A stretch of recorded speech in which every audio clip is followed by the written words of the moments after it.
Hello everyone, welcome you all to physics warrior. आज के lecture में हम देखेंगे डाइपोल क्या होता है, क्योंकि हमें पहले देखना है कि डाइपोल फील्ड मीन्स जो electric field due to dipole जो होता है वो हमें देखना है। तो इससे पहले हम देखेंगे कि डाइपोल क्या होता है।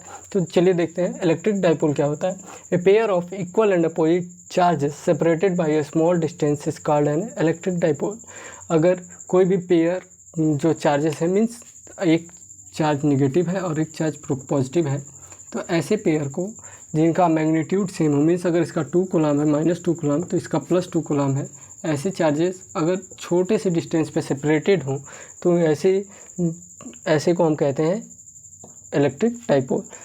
To equal and opposite charges separated by a small distance means जो इलेक्ट्रिक डाइपोल हम उसे कहते हैं जिसमें एक पेयर हो, जिसमें means positive and negative charges present हों और दोनों के मैग्नीट्यूड सेम हो और वो छोटे से डिस्टेंस के लिए मीन्स स्मॉल डिस्टेंस के लिए वो सेपरेट हो, तभी ऐसे पेयर को हम कहेंगे इलेक्ट्रिक डाइपोल। अगर ये डिस्टेंस ज़्यादा हो जाती है तो हम क्या करेंगे, उसे हम डाइपोल कंसिडर नहीं करेंगे।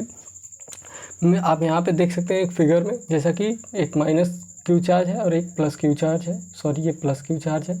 तो यहाँ पे जो इसका मिड से डिस्टेंस है ये l के इक्वल है और ये मिड से इसका इस डिस्टेंस ये l के इक्वल है। डाइपोल मूवमेंट जो होता है आपको पता है कि हम p से डिनोट करते हैं और इसकी जो फार्मूला होता है q × 2l होता है, मीन्स l + l 2l।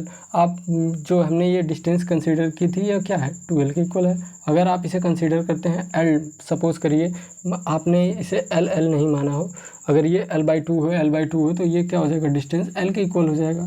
तो अगर l के इक्वल हो जाएगा तो हम क्या करेंगे, उस टाइम l लिखेंगे, लेकिन जो डिस्टेंस इन दोनों के बीच में रहेगा वही डिस्टेंस हम यहाँ पे लिख सकते हैं। तो ऐसा ज़रूरी नहीं है कि ये अगर l दिया हुआ है तो वो 2l ही होगा।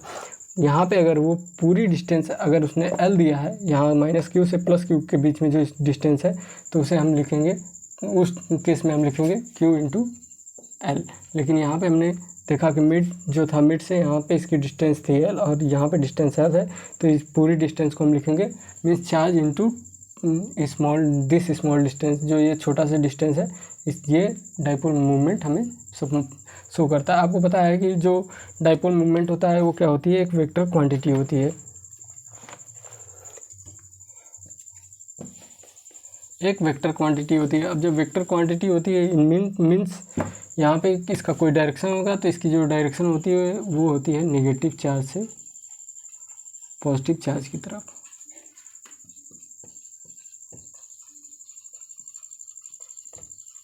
और जो इसकी SI यूनिट होती है वो होती है, आपको पता है कि चार्ज का कूलम और लेंथ का मीटर, तो SI यूनिट हो जाएगी कूलम मीटर। और जो आपको पता है कि इसमें चार्ज प्रेजेंट है और जब चार्ज होता है तो वो एक फील्ड क्रिएट करता है, इलेक्ट्रिक फील्ड क्रिएट करता है अपने आसपास सराउंडिंग में। तो वही क्या होगा, जो अगर ये दो चार्जेस प्रेजेंट है तो ये भी फील्ड क्रिएट करेंगे। तो ऐसी फील्ड जो इन चार्जेस जो ये डाइपोल की वजह से क्रिएट होगी उसी को हम कहते हैं डाइपोल फील्ड। तो वही ये लिखा है dipole field, the electric field produce by an electric dipole is called और डाइपोल फील्ड। अगर जो इलेक्ट्रिक फील्ड प्रोड्यूस होती है जो इस इलेक्ट्रिक डाइपोल के द्वारा, तो उसी को कहते हैं हम डाइपोल फील्ड। तो यहाँ तक पॉज करके नोट डाउन कर लीजिए।